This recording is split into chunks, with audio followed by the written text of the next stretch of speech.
Hey, my name's Mo. I'm your host, and this is Art Like Everything Else, the podcast. So this week, we have a really cool conversation that I want to have, and it's related to this idea of madness. So this week, we're going to have a really cool conversation, and to preface, I kind of want to talk about the book that inspired this conversation so that you can kind of get an idea. So for the most part, the theme for today's episode is madness, or this idea of madness. Now, where this conversation kind of stemmed from is not too long ago, I read a book called How to Go Mad Without Losing Your Mind. And it's by Lamarr Bruce, and there's like the subtext for it is madness and black radical creativity. Now, in this book, our Bruce is kind of discussing the intersections of madness and radical creativity in black expressive culture. Now, for this conversation, I'm kind of just going to be generally talking about everyday culture. So, like, not necessarily black expressive culture, but just radical creativity as existence in and of itself. Because I do think to live, especially in a society that kind of wants you to conform and be a part of it, to live as yourself is a radical act. And so I want to talk about radical creativity in that way. Now, in the book, Bruce kind of talks about two different premises for madness, and those is one, the first one is madness as a floating signifier and dynamic social construction that evades stable definition, which is going to be really important. And then also madness as a lived reality that demands sustained attention. And so that is also really important. And I'm going to reference both of those things in the art that I'm going to be discussing in this episode. But for the most part, if you are interested in reading this book, I highly recommend it. It's a really good book. I actually plan to reread it soon after I finish some of these other books on my to be read list. I really want to revisit it because there's so much to unpack and to go through. I want to revisit some of the topics discussed in the book. But in the book, Lamarr Bruce does discuss four types of madness, and the one that will be most referenced in this episode is the fourth type, which is psychosocial. So yeah, with that being said, let's get started. So, our first work of art is the song I'm Still Here by John Rzeznik. This is a song that can be found on the Treasure Planet soundtrack. That movie came out in 2002. And so I'm going to kind of talk about a few of the lyrics in the song that kind of stood out to me that I feel like kind of definitely ties into our conversation at hand. So towards the beginning of the song, the lyrics, I am a question to the world, not an answer to be heard, is a really powerful lyric that I felt like kind of encapsulates this idea of existing outside of what is expected. So, like, the artist is saying, I am a question to the world, not an answer to be heard. So, like, they, in existing outside of this norm and existing in the way that they wish to exist as themselves, it's a question to the world, and it's not what the world would expect of them. And this is really important in the idea when it comes to this idea of psychosocial madness, and that, like, existing outside of that norm, people will often assume you are mad or you're out of your mind, and that is a problem. So existing outside of the norm, existing outside of what is expected of you, is considered to be a problem. Another line that is said in this song is, and how can the world want me to change? They're the ones that stay the same. And this is something that is very true. So, like, we know that there's a pattern in the way that the world works. There's expectations for behavior because it's an established pattern that dates back often centuries of, like, what your behavior should be, how you are expected to behave, how you are expected to participate in society. And often those things do not change whatsoever. In fact, like, anytime there's any deviation from that, you are often reprimanded or cast aside and often made to feel as though you are out of your mind and you are the weird one in this situation because the rules have been established. You are supposed to act within these rules, and anything acting outside of those rules is blasphemy, essentially. And it's not fair, but it's the reality. And so when he says, how can the world want me to change? Asking this person who's existing as themselves to move and behave in the very same way, the very same pattern that the world exists in, that has been the same.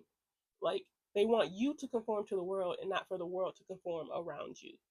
And that is essentially kind of asking them to shave off and to deny yourself the radical creativity of existing and to conform and be a part of the status quo, be a part of the established rules and regulations.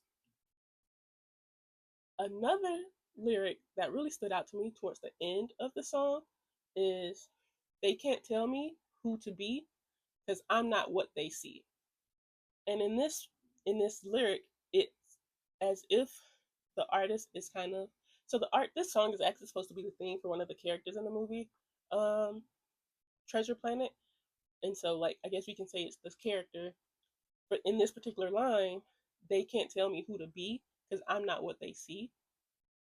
It is acknowledging that, like, you aren't even looking at who it is that I am.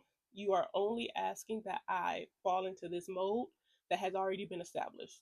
You don't see me. You see a body expected to fill a very specific role, a very specific, and go down a very specific path. You don't see me as a person capable of creating the life that I want to live, of establishing the roles in which, of like the people around me that I want to play, in like actually creating the life that I want. You don't see me as someone capable of creating something for myself. Your expectation for me was always that I follow whatever it is that you do.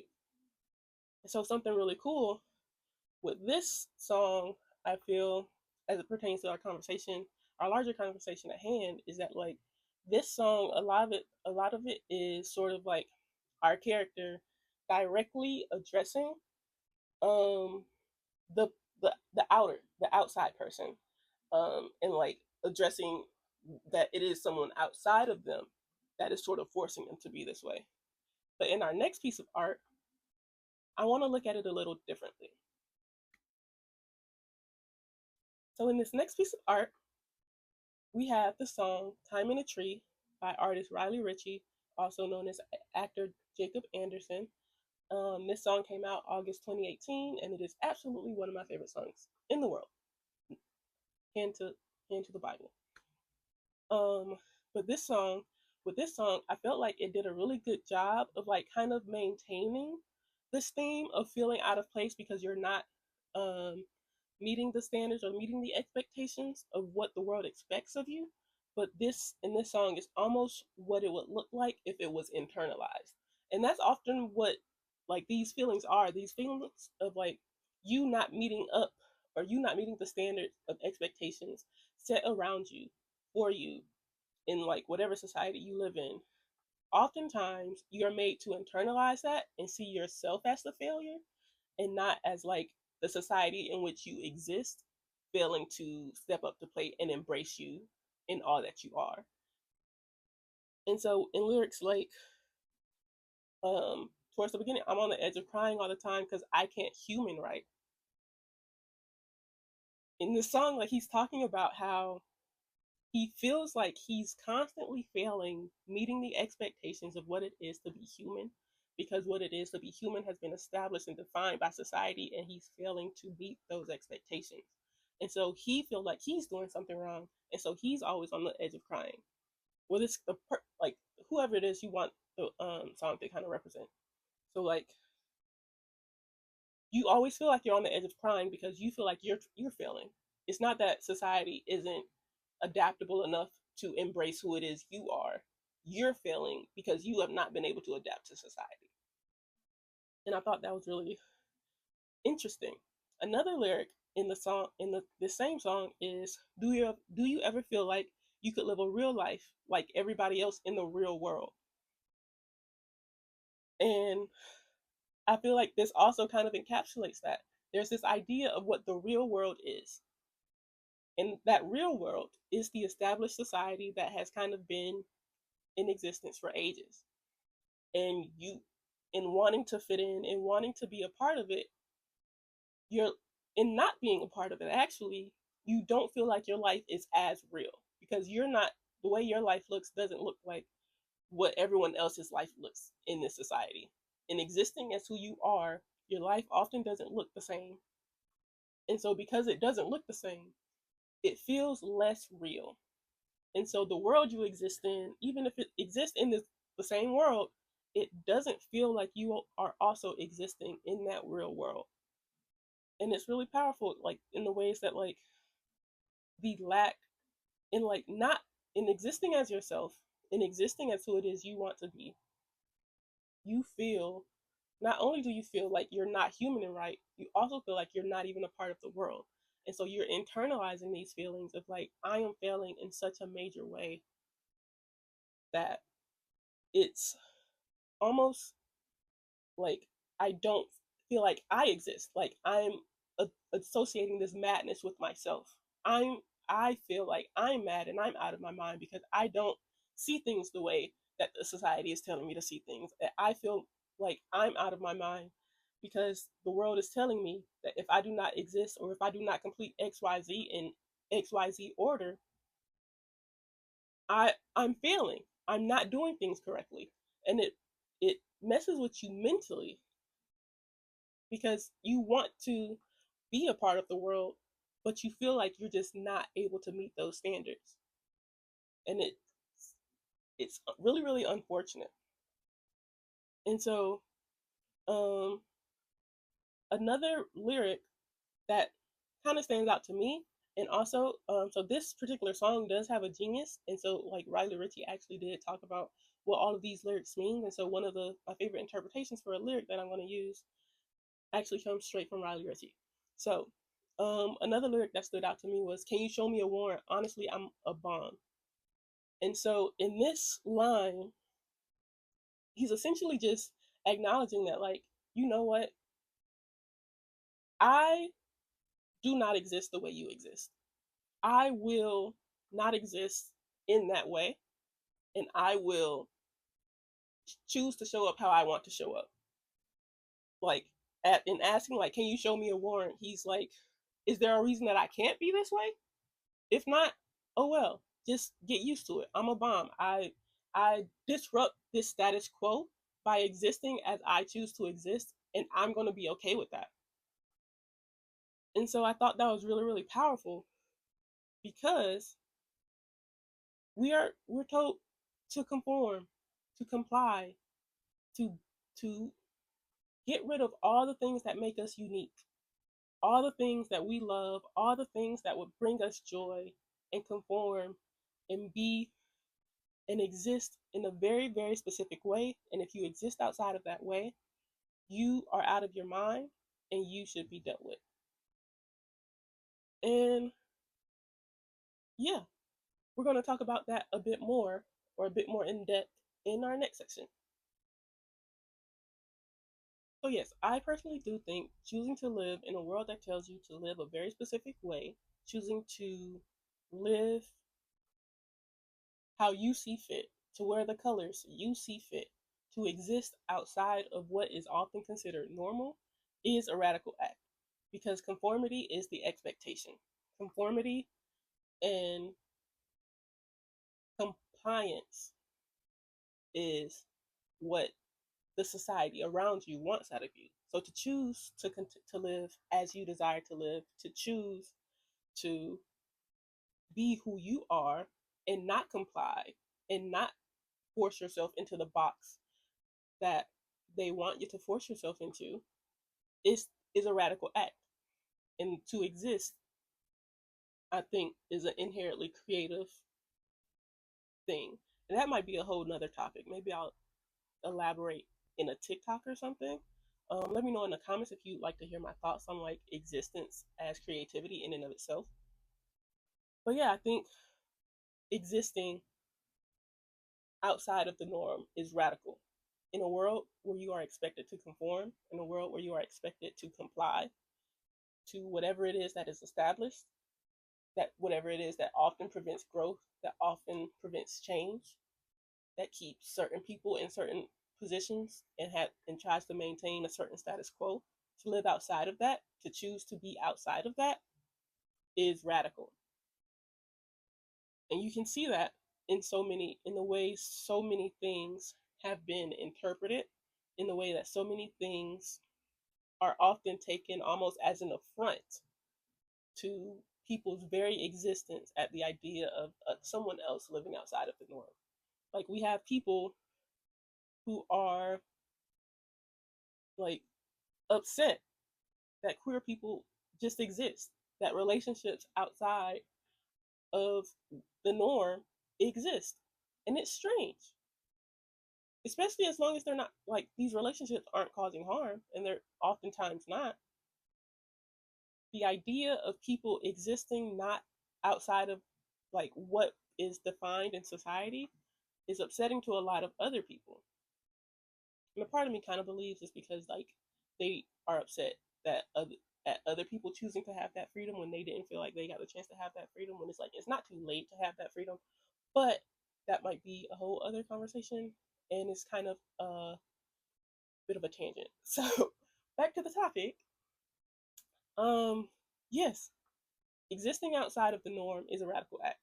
In the songs that we kind of discussed earlier, we see in the first song by John Rzeznik that he is acknowledging that, like, hey, the problem is y'all. Y'all don't even want to see me for who I am. Y'all don't even want to acknowledge that, like, change is a possibility, that, like, difference is possible. And y'all are trying to make me feel like I'm out of my mind, but I'm not out of my mind. I can't be out of my mind. Y'all are out of your mind. And then we see with Time in the Tree that what that looks like when it's internalized, when all of the messaging does get to you, and you're like, maybe I am out of my mind for not seeing why existing in this way is just something I just have to do. Like, there's so often we feel like the failure for following what we were told to do, that we feel like because things don't seem normal, things because we don't see things that way, we don't see things a very specific way, we don't see things as the world tells us to see them, that we're the weird ones, and not that like maybe it's time for things to be seen differently. Like we're made to feel like we're being weird for like being like, well, no, actually I think people should be able to exist as long as they're not hurting anyone, as long as like proper like safety precautions and all that stuff. I feel like you should be able to exist how you want to exist, as long as you are being safe and you and your community are being safe. Why does it matter what I think or what society thinks of how you decide to live your life? Maybe you don't want children. That should be normal.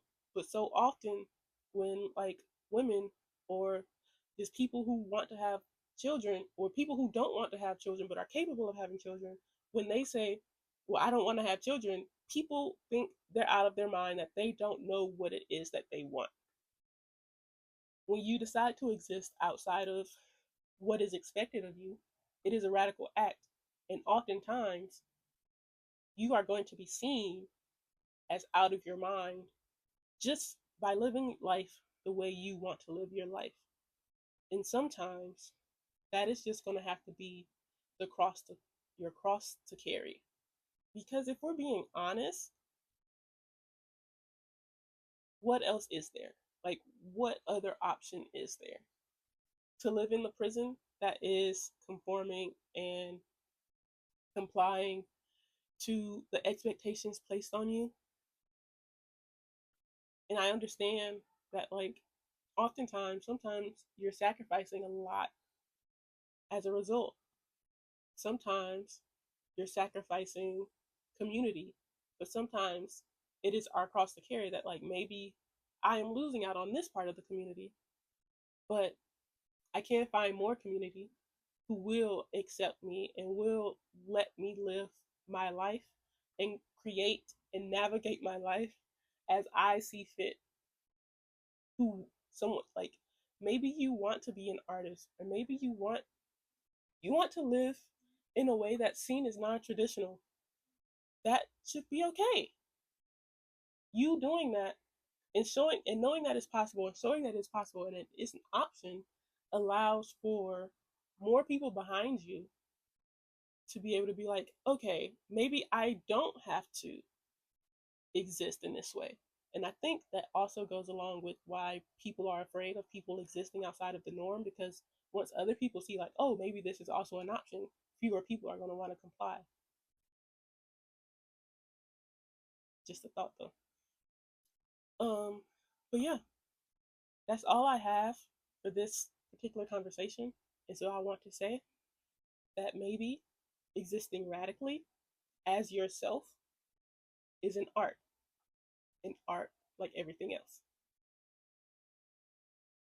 Last but certainly not least is this week's awe moment. So for this week's awe moment, I want to talk about Invincible Fight Girl. It's a cartoon that's on HBO Max, but watch it however you want to watch it. And it follows this girl who grows up on an island of accountants, but she doesn't want to be an accountant. She wants to be a wrestler.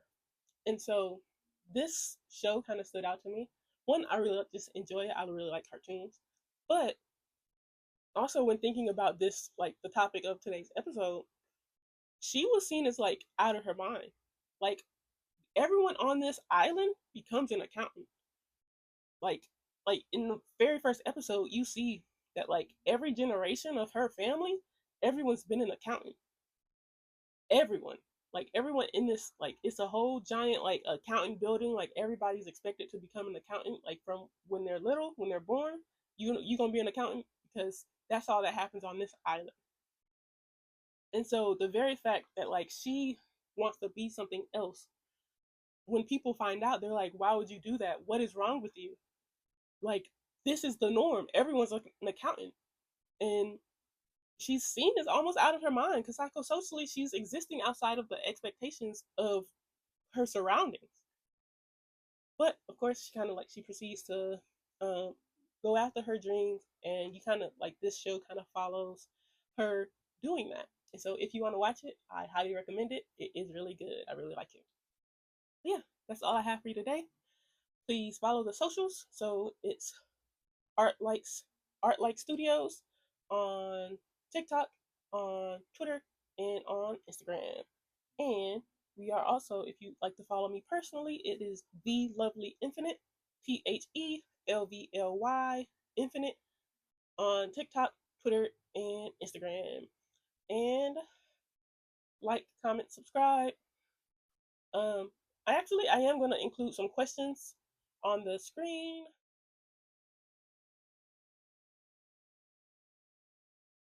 So yeah, feel free to, if you want to, do those questions. Drop them in the comments below. I'd love to have a little dialogue. It'll be fun. But yeah, thank you for listening. Thank you for being. Keep being lovely. Bye.